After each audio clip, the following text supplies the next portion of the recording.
il y a un côté individuel et on va plus loin ce qui se passe au niveau de la société, tu vois. Et le côté idiot, je pense que c'est le côté individuel dont tu parles, mais après j'ai l'impression que ça se retranscrit toujours un peu plus loin, tu vois. Et du coup c'est un peu compliqué parce que comme tu as dit, c'est des fois, l'idiotie c'est vraiment le virus le plus répandu sur la planète. Hein. Et Adam, tu faisais référence en disant oui, parce qu'aujourd'hui, en 2021, on a le droit d'être ignorant. 2021, 1930, 1940, 2173. Il y aura toujours des gens qui seront ignorants. C'est un choix. Il y aura toujours des gens qui sont ignorants, il y aura toujours des gens qui seront endoctrinés, qui auront simplement une seule vision, une seule idée. C'est comme ça, on m'a dit que. Ils ne feront pas la recherche d'aller trouver l'information. En fait, ce qu'on me dit, en fait, c'est faux. Non. On m'a dit Seigneur, Jésus. TF1 a dit que. Ah, donc c'est la référence. Non. Pose-toi la question. Ça sert les intérêts de qui? Qui est derrière TF1? Qui est derrière. Qui finance tout ça? Ah oui, non, c'est vrai qu'il y a. Ça va plus loin que simplement. Et puis le fait de devoir creuser aujourd'hui. Non, vas-y, serre-toi. Ça donne de bons réflexes, de bonnes habitudes. Tu vois, avec toutes les informations qui arrivent vraiment n'importe comment, t'es obligé de regarder la source. Si tu veux, ne serait-ce que, je veux dire, ne pas passer non plus pour un abruti quand tu es dans un échange avec ton frère ou... Pas des échanges, tu sais, pour épater la galerie, mais des échanges pour essayer de trouver des solutions et essayer de se baser sur des sources fiables, quoi. Tu vois? Ouais, c'est ça. Bon appétit, hein. Bon appétit, les gars. Bon appétit. Merci. Derrière, il y a une plus grosse cuillère. Toi, la mouche, là. Sur la casserole, Ah ouais. Ouais, tu peux la prendre, poser. Ah non, c'est toi qui as préparé? Ouais, c'est Adam. Pardon. Voilà. Je vois qu'on te déguste, hein. Oh, ça brûle. Pas mal ton fried. Ouais. Elle est jollof rice. Ouais. Et non, ça. Et j'avais posé une question justement. Vous avez écouté les témoignages de tout à chacun. Est-ce que, voilà, ça je voulais dire, par rapport aux générations, etc., les différentes générations, est-ce que toi déjà par exemple tu as des remarques à faire en fait Pas des remarques, mais par exemple justement quand il parlait, il y a beaucoup de moments où genre... je me suis posé la question en fait, parce que tu avais premièrement parlé beaucoup de mentor, d'avoir un but, en fait comment un but peut vraiment clairement influencer son chemin. Et moi je pense que j'ai perdu beaucoup de temps, premièrement juste me savoir qui j'étais, parce que je pense que tu peux pas, même si tu sais, tu peux avoir un but, mais si tu sais pas qui tu es, je pense que c'est pas vraiment productif. Et c'était toutes ces choses où tu parlais d'avoir quelqu'un sous son aile, de l'importance d'avoir un mentor et tout ça. C'est vrai que je me suis dit, enfin pas envieux, mais je me suis dit ok, c'est quelque chose aussi que je pensais que je devrais peut-être ajouter à ma liste.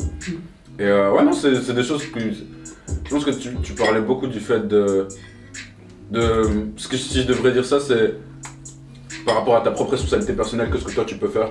Je pense que tout ce que tu disais c'était vraiment dans la ligne de la responsabilité personnelle.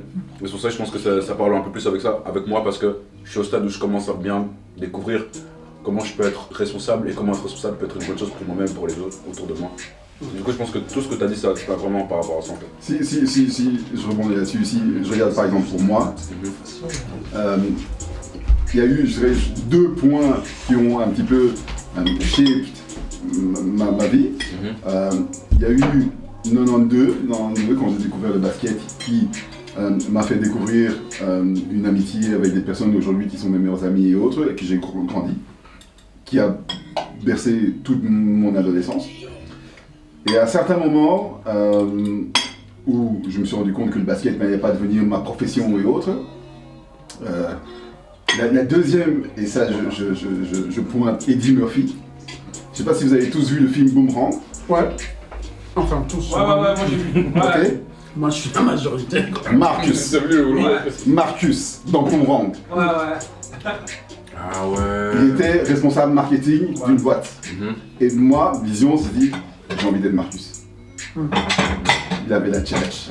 il avait les thunes, il avait l'appartement, il avait la voiture. Les petites. C'était ma vision de mon futur. Et donc, j'ai pris des études de marketing, je me suis dit qu'il fallait que je termine parce que je voulais devenir comme Marcus. Et c'est ça qui m'a poussé et qui m'a donné cette envie. Et donc je pense que dans quel que soit le développement de tout à chacun, il y a certains événements qui te disent tiens finalement ça me plaît et j'ai envie d'aller vers là. Ouais, c'est vrai. Je pense que ouais, non, c'est. Visualiser l'objectif, quoi. Avoir une destination finale en fait, tout simplement. Je pense que c'est ça. Ça me fait un peu penser à, justement quand on parlait de modèle, Tyson qui a pris pour modèle Mohamed Ali, et qui a dit je dois le venger coûte que coûte jusqu'à ce qu'il l'a fait. Et ils sont devenus après des pires potes jusqu'à la fin de sa vie, tu vois. Ah ouais, non, c'est vrai. Et vous pensez qu'aujourd'hui, parce qu'on parlait de manque de modèles, vous pensez qu'aujourd'hui la jeunesse est plus réticente par rapport à trouver des modèles, ou bien vous-même qui avez grandi, qu'aujourd'hui vous êtes à la position de modèle et de mentor, est-ce que vous pensez que la jeunesse aujourd'hui est plus récalcitrante à avoir un mentor, pouvoir être éduqué quelque part et guidé? Ouais, je sais pas si c'est un problème, mais par exemple le fait que je n'ai pas grandi avec mon père, je sais que c'est pas une exception, je suis pas une exception quelque part. Je suis vraiment une générale. Enfin, je suis on va dire une average. Et je pense pas que. Enfin, je sais juste que même moi, le figure d'autorité, même encore aujourd'hui, c'est encore un petit truc où j'ai toujours un peu du mal. Et je sais que, je me rends compte que si moi je me sens comme ça et je suis pas spécialement exceptionnel, tout le monde autour de moi, tu vois. Du coup, c'est pas pour dire. C'est pour rejeter la faute, mais je pense que le fait qu'il y ait que je ne sois pas un cas différent ou exceptionnel, ça amène cette petite chose où je pense qu'il y a des gens qui vont mal voir l'autorité, parce que j'ai eu un problème avec l'autorité jusqu'à très récemment. Pendant longtemps, j'ai toujours eu des problèmes avec l'autorité, du coup, je sais pas si ça vient du fait que j'ai pas de père ou nanana. Mais à chaque fois que j'en parle avec des gens autour de moi, ces gens avec qui on avait les choses en commun, c'était des gens qui n'avaient pas de père. Du coup, ça reste, je sais pas. Ziz et Freddy, vous en pensez quoi, vous, en fait? Parce que, voilà, en tant qu'aîné, etc., et le contact avec les jeunes, les plus jeunes générations, etc. Écoute, moi je dirais que si je peux aider, j'aide. Et j'essaie toujours d'avoir un petit peu de recul avec ça, en partant du fait que je continue moi-même à me construire, je continue moi-même à apprendre. Je suis aussi, entre guillemets, ouvert à rencontrer un mentor moi-même. Donc en ce sens, j'essaie de garder du recul. Mais je vis bien le fait d'avoir l'âge que j'ai et, entre guillemets, la bouteille que j'ai. Donc ça veut dire que si je peux faire gagner du temps à un petit frère, avec joie, ça va égayer ma journée, ça va égayer peut-être même mon année, ouais, avec grand plaisir. Ouais, mais sont-ils disposés à être guidés? C'est en fait ça la question, en fait, parce que j'ai l'impression qu'aujourd'hui, beaucoup de jeunes... Est-ce que d'après moi, les jeunes sont disposés à être guidés ou pas?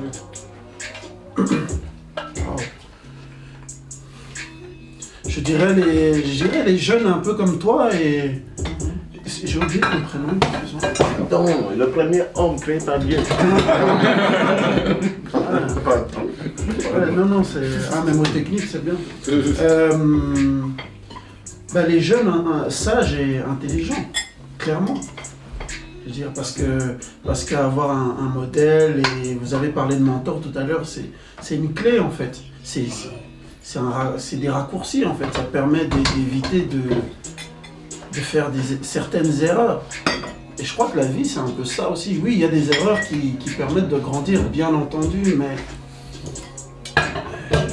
si tu peux éviter certaines, je veux dire, on n'est pas obligé de faire une overdose de cocaïne pour se rendre compte que en fait, c'est vraiment de la merde. Tu vois, si tu peux rencontrer un grand qui peut t'expliquer que en fait, les conséquences de ça, il faut faire avec toute sa vie, c'est pas simple, c'est pas facile. Bon, j'ai pris un gros exemple comme ça, mais ça peut toujours aider. Mais il y en a qui sont pas là-dedans, tu vois, qui veulent pas, clairement. Et il faut pas les en vouloir, faut pas les forcer non plus. Je pense que il y a vraiment une expression, et c'est avec le temps que tu prends la mesure de toutes ces expressions et autres, mais c'est il faut un village pour éduquer un enfant. Et je pense que au-delà, si je regarde mes enfants par exemple, mais c'est important que je connaisse les parents des enfants avec qui ils traînent, que si jamais moi j'ai un souci ou ils ont un souci, je peux téléphoner aux parents des personnes avec qui ils traînent pour... Donc c'est ça, avant on parlait du village, c'était ça. Aujourd'hui c'est le même concept. Le village c'est pas simplement ma famille, c'est les personnes qui sont autour de mes enfants. Et je pense qu'il est important... Un enfant, je pense que ne sera jamais ouvert comme ça. Il va toujours se rebeller, il va toujours... Mais c'est là le rôle des aînés, à continuer, à ne pas lâcher prise, à continuer à donner, à expliquer, à pouvoir partager, même quand il y a des refus, même quand il y a des objections ou autres. Simplement le fait d'être présent et de pouvoir avoir les bras ouverts. Je pense que c'est un grand travail. Parce que même s'il part, même s'il va faire ses bêtises, même s'il se rend compte que la porte est toujours ouverte, que la maison, il y a toujours de l'amour, à un moment il reviendra à la source. C'est vrai. Je pense qu'à un moment il reviendra à la source. On sent le conseil d'un père de famille.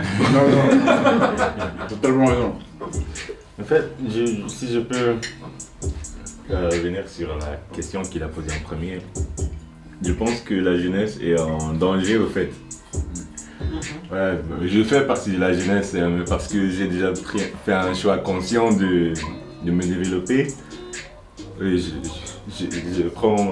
J'essaie de m'exempter, mais je pense que la jeunesse est en danger parce que notre attention est recherchée par les plus grandes compagnies dans le monde. Facebook, Instagram, WhatsApp, ces gens, ils cherchent à avoir notre attention. Et parce que la jeunesse, tu vois, dans l'adolescence, on est très émotionnel, on est en fait animé par nos émotions. C'est très facile à diriger ces gens, même inconsciemment, par les choses qu'ils voient en parcourant les réseaux. Ça peut facilement les dérailler. Donc, j'ai dit, c'est bon d'avoir des modèles, mais en même temps, il y a des gens qui trouvent des modèles qui sont très très mauvais pour eux. En fait, qui n'ont rien à voir avec... Qui ne correspondent pas avec ce qu'ils disent qu'ils veulent être, ce qu'ils veulent faire, ça n'a rien à voir. Je veux être un basketteur, mais mon modèle peut-être c'est pas Michael Blackson, un comédien qui racontait des conneries et tout ça. Ok, mais... donc je pense que c'est juste ça le problème. C'est très important. Mais effectivement, comme Freddy a dit, il faut les inspirer. Mais c'est les aînés qui peuvent nous inspirer à regarder vers ceci ou vers cela. Et c'est tout d'abord par, je pense, votre attitude, votre être même, comment vous êtes. Parce que moi, j'ai toujours eu des amis qui sont beaucoup plus âgés que moi, au moins 5, 6, 7, même 10 ans.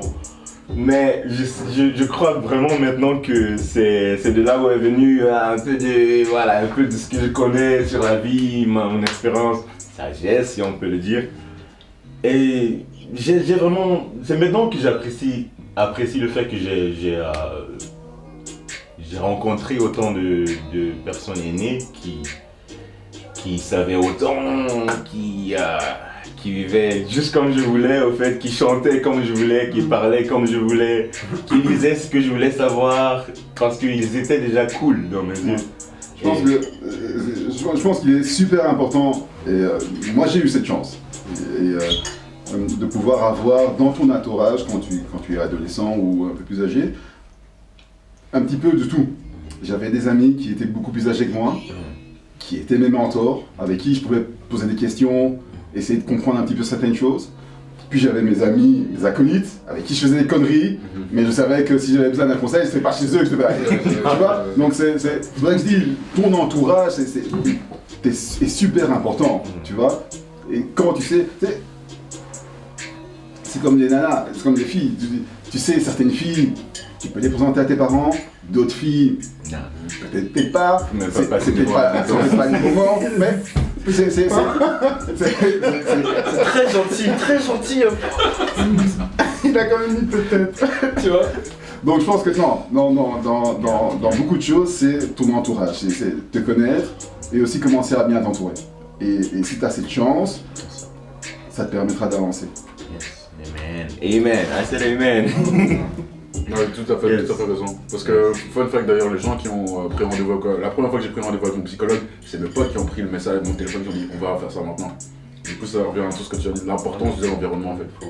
Et plus je vois, plus j'aime ces derniers temps, j'avais un bon groupe d'amis, de gens que j'estime vraiment, que j'estime tout simplement. Et genre, moi, ça me. Et si je peux me permettre, ces potes, ils sont black? Ils sont noirs? Ils sont noirs? Ouais. Ok. Du coup, c'est. Ouais, même moi, enfin, c'est une psychologue noire, même pour te dire, ils ont fait attention, tu vois. Du coup, c'est.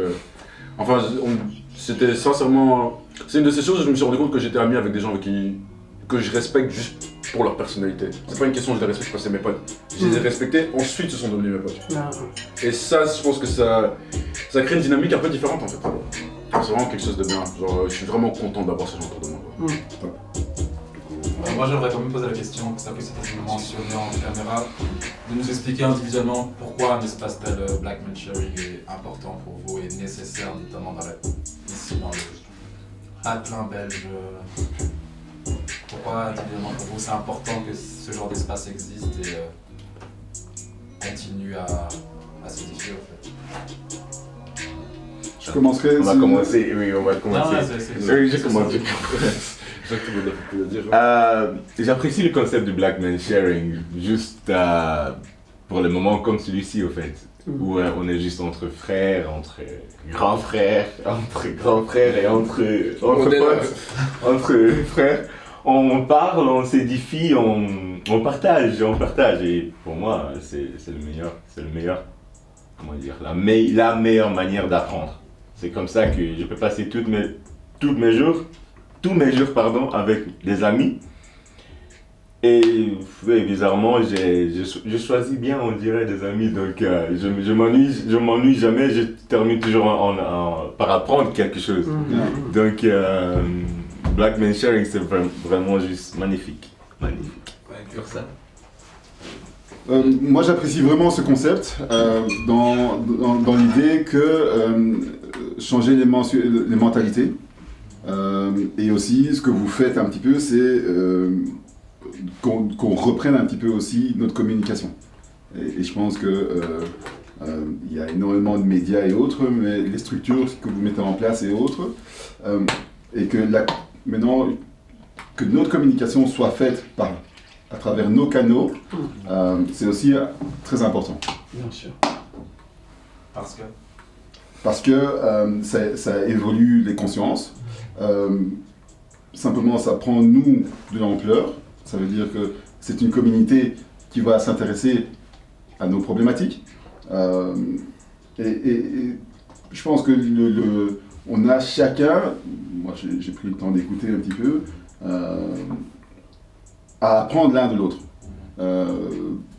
Autant moi, père de famille, à apprendre un petit peu comment vous réfléchissez aujourd'hui et comment la future génération réfléchit pour pouvoir aider mes enfants et pouvoir les aider un maximum, autant pouvoir essayer de vous faire partager l'expérience que nous on peut avoir aussi à travers les différentes choses qu'on a passées et éventuellement à vous aider.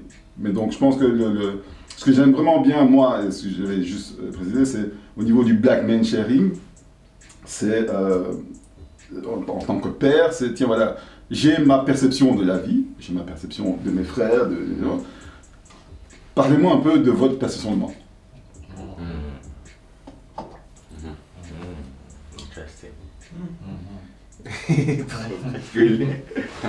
Là maintenant. C'est une question intéressante, c'est very. Mais c'est à travers, je pense que c'est à travers des tables comme celle-ci et autres On va se connaître. que tu apprends à connaître. Ce que On a tu chacun une idée, on a chacun Ouais. une perception, mais voilà. Et on part souvent. Tu penses te connaître. Tu penses. Vous avez tous fait l'expérience. Vous êtes surtout. Allez, les chanteurs, c'est encore différent parce que vous avez l'habitude d'écouter votre voix et autres. Mais est-ce que tu t'es déjà enregistré et entendu ta voix? Toi, quand tu parles, tu as une certaine perception. Mais quand tu entends ta voix, parfois j'écoute ma voix, comme sur certaines. Wow, ok, je savais pas que j'avais l'impression de parler comme ça. Ou, parce que tu n'as pas l'occasion d'être filmé tout le temps, te voir en image. Tu vois ce que je veux dire? Parce que tu te vois à travers toi. Mais maintenant, te voir à travers les yeux de quelqu'un d'autre, c'est différent. Très différent, très différent. Et c'est là où le partage est, je pense, est toujours intéressant. Right. Amazing. Mais c'est à vous le problématique d'écouter sa voix. Non, en fait, c'est un truc où, déjà parce que quand j'ai commencé à fumer à un moment, ma voix a changé. Du coup, pendant une période, je suis en mode, ah bah Tu ouais, te ça. reconnaissais. C'est ça, pendant cette période, et après, genre, c'est un de ces trucs parce que tout ce qu'il a dit par rapport à la perception, c'est ça. C'est vraiment, c'est quelque chose que, non seulement ça va revenir un peu à tout ce qui a été dit, c'est, il y a cette idée que, et ça c'est quelque chose de totalement vrai, c'est les hommes noirs n'ont pas vraiment eu la parole sur qui était l'homme noir sur la société pendant longtemps en fait. Et on arrivait à un stade où, premièrement, c'est possible de créer des organisations comme celle-ci, et du coup ça contrebalance tout ça. Et même moi en tant qu'homme noir, c'est à chaque fois que j'ai eu, même la première fois, c'était extrêmement, genre je me suis... à chaque fois que je pense à ces événements, c'est une question d'humilité en fait. Parce que genre, je me sens sincèrement humble par rapport à tout ce qui se passe, par rapport à l'échange, parce qu'à la fin de la journée, je me dis toujours, j'ai juste... Tout ce que je peux offrir, c'est mon expérience et mes pensées. C'est exactement tout ce que je peux faire. Et je pense que arriver à un stade où je vois des hommes noirs beaucoup plus âgés que moi, parce que personnellement, les hommes noirs que j'ai vus tout dans ma vie, c'est émotionnellement parlant, ça n'a jamais vraiment été quelque chose. Et du coup, à chaque fois que ça arrive, et que même, je me souviens la première fois que, au premier événement, quand j'ai clairement dit que je suis dépressif, je me souviens que je suis en mode, wow, il n'y a personne là qui m'a jugé. Tu vois ce que je veux dire? Et cette importance, je pense que le Black Man Sharing, ça représente ce truc de non seulement cette idée que oh, les hommes ne pleurent pas et tout ça, c'est en fait flemme. Non, c'est juste c'est une situation où j'ai vu des hommes noirs de toutes les couleurs, on va dire, et ça, c'est une question d'humilité, ça me fait sentir bien parce que je me dis non seulement je dois pas obéir à un idéal parce que cet idéal n'existe pas, parce que je vois des hommes noirs qui sont clairement pas là-dedans. Et deuxièmement, je me dis, si moi-même je peux partager quelque chose, c'est cool. Du coup, je le vois vraiment comme une belle chose, vraiment. Ouais. C'est aussi un truc vraiment important parce qu'on parlait aussi souvent des relations. Qu'aujourd'hui, les jeunes sont vraiment biaisés par les réseaux sociaux concernant la réalité des relations. Ils pensent que tout est rose, tout est beau, etc. Alors qu'ils ne savent pas qu'une relation s'entretient. On veut le mariage, mais la partie la plus difficile du mariage n'est pas le mariage, mais la cohabitation. Vivre avec une personne, construire un foyer, etc. Et beaucoup de personnes, justement, blâment parfois leurs parents parce qu'ils voient la réalité, en fait, d'une relation. Que ce n'est pas rose tous les jours. Après, pour certains, je ne dis pas que tous, mais voilà. C'est pas rose tous les jours. C'est pas rose tous les jours. Mais oui, c'est ça, et c'est une réalité. Moi, quand j'ai la chance de pouvoir parler avec mes grands cousins, etc., qui sont déjà mariés, qui ont des enfants. Et justement, ils me disent, voilà, Gabi, sache que dans une relation, le plus difficile, c'est la cohabitation. C'est une chose qui est difficile. Apprendre à connaître, vivre avec une personne, etc., c'est pas facile tous les jours. Mais aimer une personne, c'est un choix que tu fais chaque jour. Et aimer une personne, c'est pas les sentiments. C'est faire des actes d'amour, même si parfois tu as les nerfs, mais toujours faire cet acte d'amour-là pour cette personne-là. Et par rapport à ça, justement, je sais pas encore une fois si c'est bien spécifique à l'homme noir, tout ça. Mais moi, personnellement, c'est, même d'un point de vue purement sexuel et tout ce qui s'est passé avec les filles, c'était un peu en mode, au début, je cherchais une sorte d'idéal, en fait. Parce que c'était en mode, si une fille est intéressée par toi, c'est-à-dire que, on va dire, t'as la validation des autres. Et du coup, tu te dis, ça devient comme une drogue parce que tu te dis, si je me sens mal à propos de moi-même, je dois chercher la validation des autres. Et du coup, tu rentres dans ce truc vraiment où tu te juges toi-même et tu te dis en mode ouais mais pourquoi je fais ça en fait. Et moi personnellement ça m'a vraiment pris du temps à comprendre que je fais ça pour impressionner les gens en fait. C'était vraiment... c'est malsain mais pour se rendre compte que... Et même là on va se rejoindre un peu plus parce que tout ce qui était la relation et tout ça, la relation c'est pas une question de quelqu'un qui va te valider, c'est pas quelqu'un qui va te donner ce truc que t'as quand t'as pas besoin. La relation c'est je suis moi-même, tu dois faire attention à bien rester toi-même aussi. Cette personne, je peux lui apporter plus comme elle peut m'apporter plus et c'est un échange en fait. Mais c'est basé, personnellement à chaque fois que, maintenant comme la manière dont je vois le couple, c'est vraiment basé sur le je vais tout faire pour t'aimer mais je serai jamais la personne qui va te sauver. Du coup, c'est tout ce que je peux faire. Si tu peux. Ouais, vas-y, répondre à la question. Tu peux répéter la question encore une fois? Pourquoi des structures comme Black Mentoring, pour toi, c'est nécessaire ou important que ça puisse exister? Mais déjà, on parlait de la représentation, que des plus jeunes puissent voir des modèles, des aînés faire les choses, créer des structures, si je puis dire ça comme ça, qui permettent aux frangins de se réunir, de discuter. Alors certes, il y a des caméras, il y a des lumières, mais symboliquement, c'est très très important. À l'heure où, comme tu l'as dit, les réseaux sociaux, les relations biaisées sont sur le devant de la scène, c'est bien, c'est nécessaire, c'est très très important. Et voilà, j'en dirai pas plus. Je pense que tous les points importants ont été abordés. Et je veux juste profiter pour encore une fois vous remercier de m'avoir invité. Je vous félicite encore une fois, je crois que c'est la 4e fois. Parce que c'est de l'humilité, de la maturité. Et je crois que c'est l'intelligence en fait. Vous avez tout compris. Bravo. Ah, merci, c'est sans vous, franchement. Voilà, c'est vous apporter. Nous, on a juste mis en place un endroit où vous allez pouvoir mettre votre pierre à l'édifice, que chaque voix comptera, que chaque personne pourra dire cet espace-là est le mien. Et voilà, lorsqu'on est là, on retire nos statuts ils restent au devant de la porte. Quand on est dans cette pièce-là, dans ce cercle-là, nous sommes tous en fait à la même enseigne. Ce n'est pas ton passé ni ton futur, c'est maintenant qui compte, c'est cet instant-là. Peu importe d'où tu viens, ton background, ce que tu as traversé. Voilà, je vois en toi en fait un homme et j'ai envie d'apprendre en fait de toi. J'ai envie d'échanger avec toi, j'ai envie de partager cet instant-là. Et que, voilà, quand on sortira de là, peut-être on se reverra plus, hein, je sais pas, mais je sais bien que j'ai rencontré des frères, je sais bien que c'est possible. Les discussions qu'on a eues, c'est des choses qui vont me rester et qui vont m'aider en fait pour ma vie, quoi. Et voilà, donc c'est merci à vous, franchement, merci à vous. Il faut se dire en plus que le plus gros challenge au-delà de ça, c'est que c'est facile encore dans le contexte où quand on configure des gens dans cette proportion, de discuter et d'échanger. Le plus dur, c'est qu'à l'extérieur, il faut continuer en fait. Et je suis curieux j'aime beaucoup la représentation, le panel qui est présent aujourd'hui, mais c'est intéressant d'avoir une personne qui n'est pas du tout d'accord avec cela. Parce que c'est ça qu'on fait face quotidiennement. Ouais, c'est vrai. Et je pense que c'est là où ça devient vraiment intéressant de pouvoir changer les états d'esprit. Exactement. Ok. Pas de souci. Par rapport à quoi? Par rapport aux thèmes qui ont été abordés aujourd'hui? Oui, par rapport aux thèmes qui ont été abordés aujourd'hui. On peut vraiment dire ça en général.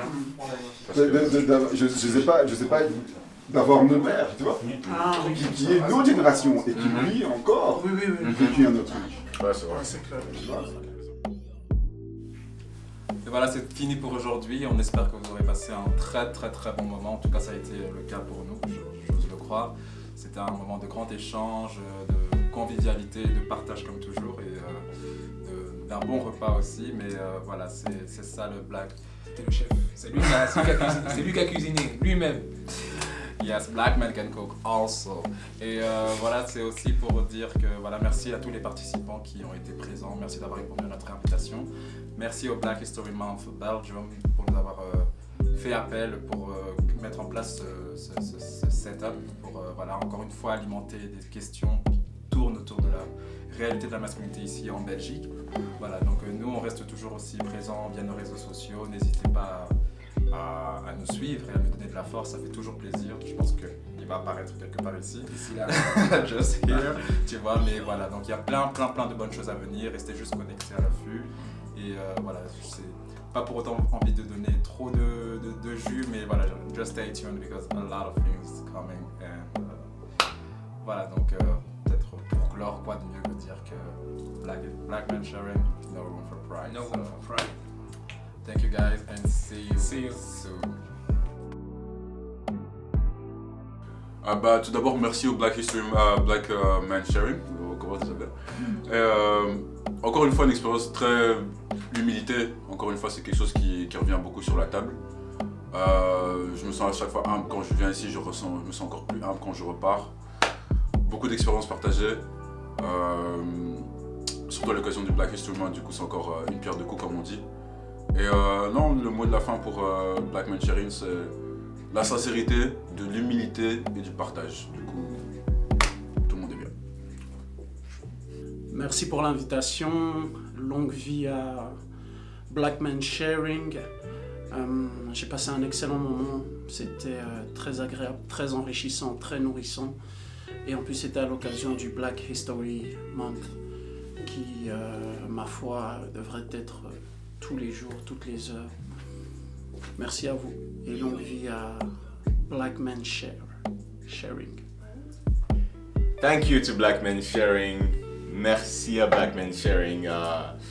C'était un moment de ouf, comme on dit en français, en Belgique. Et j'ai aimé être ici avec mes frères pour partager des histoires, des idées sur ce qui représente le Black History, aussi Black History Month. Mais je pense que Black History Month, c'est tous les mois en fait, et probablement tous les jours même. Parce que Black History Month, c'est l'histoire du monde en fait, c'est pas seulement les Blacks. Donc si vous apprenez à apprendre l'histoire des Noirs, vous comprenez peut-être mieux votre histoire. Et je vous souhaite le bonheur avec cela. God bless you. Je tiens à féliciter l'association Black Men Sharing et en collaboration avec le Black History Month ici Belgium. C'est une très belle initiative et je vous souhaite d'excellents succès.